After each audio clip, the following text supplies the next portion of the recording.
aduu boontuu nyaara kuulaa kokkolfaana kottuu yoo san sirraa tola. Iftuu akka aduu boontuu nyaara kuulaa kokkolfaana kottuu yoo san sirraa tola.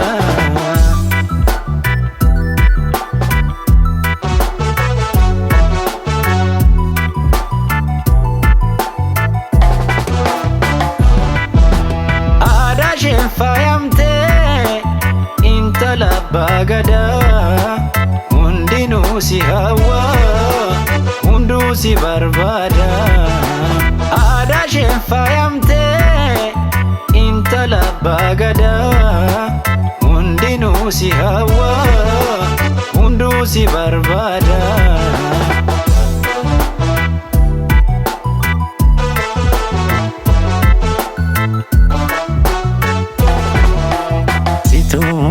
Jaalee amma tuufaayeetoo siin jaladha yoomuu naaf jiradhu wantoo.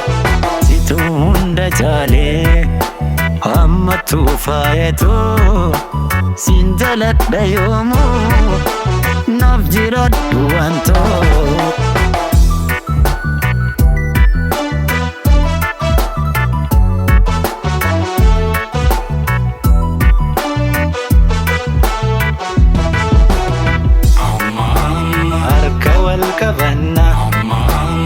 Kottu tokko taana wal jabeessuu qabna maaf addaan fagaanna.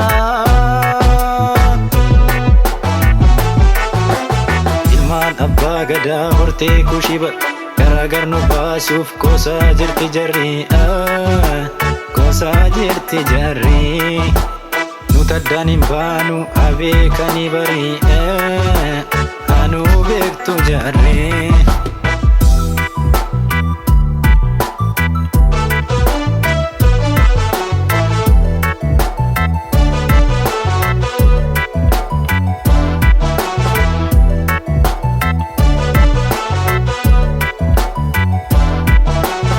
Iftuu akka aduu boontuu nyaara kuulaa kokkolfaana kottuu yoo san sirraa tola.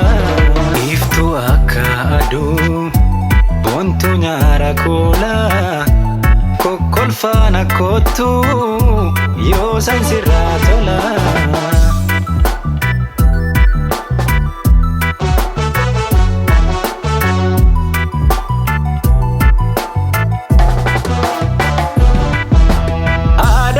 Faayamtee intala abbaa gadaa hundinuu si hawwaa hunduu si barbaada.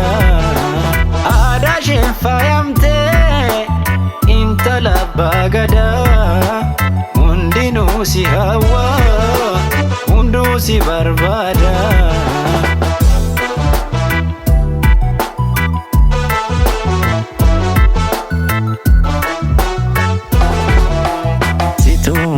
Jaalee amma tuufaayeetoo siin jaladha yoomuu naaf jiradhu wantoo.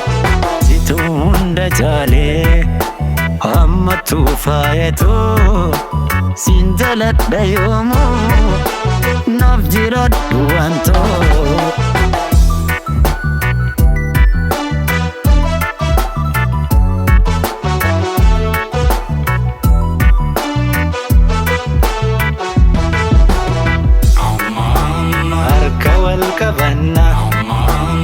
Kottu tokko taana wal jabeessuu qabna maaf addaan fagaanna.